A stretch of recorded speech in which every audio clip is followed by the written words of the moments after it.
Bonjour à tous, il a reconnu les faits. L'homme suspecté d'avoir tué son ex-compagne jeudi à Besançon a été mis en examen pour assassinat et écroué hier.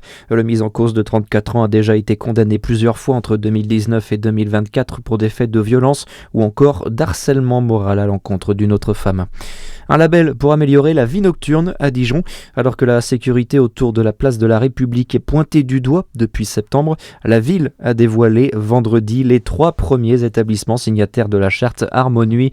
Ils obtiennent ainsi le label éponyme qui vise à distinguer les bars, cafés et discothèques engagés pour une vie nocturne plus sereine et plus responsable dans la cité bourguignonne.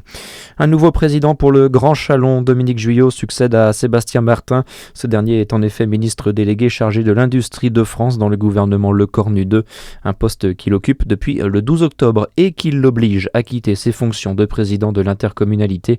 Pour Dominique Guyot, la situation n'est pas nouvelle puisqu'il avait déjà occupé le poste entre 2004 et 2008. En France, l'émotion hier dans les rues de Marseille comme dans plusieurs villes. Plus de 6000 personnes se sont rassemblées dans l'après-midi dans la cité phocéenne, une semaine après l'assassinat du frère d'Amine Kessassi, le militant qui a appelé à se lever contre la violence du narcotrafic alors que la piste du crime d'avertissement est privilégiée par les enquêteurs. Une centaine de personnes étaient aussi rassemblées place de la Liberté à Dijon.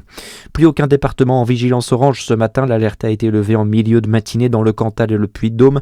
De nombreuses régions se sont réveillées avec de la neige au sol. En revanche, et sur les toits ce matin, le premier épisode hivernal de la saison qui touche à sa fin. Les températures doivent progressivement remonter dans les prochaines heures un peu partout en France. Petite victoire, mais victoire quand même. Hier soir pour les Dijonnaises, les féminines du DFCO se sont imposées 1-0 au Havre. Solides derrière, les Côtes-d'Oriennes ont fait preuve de réalisme offensif en terre normande. C'est Léa Declercq qui a marqué l'unique but sur penalty peu avant la demi-heure de jeu. Très bonne journée à tous sur Fréquence Plus.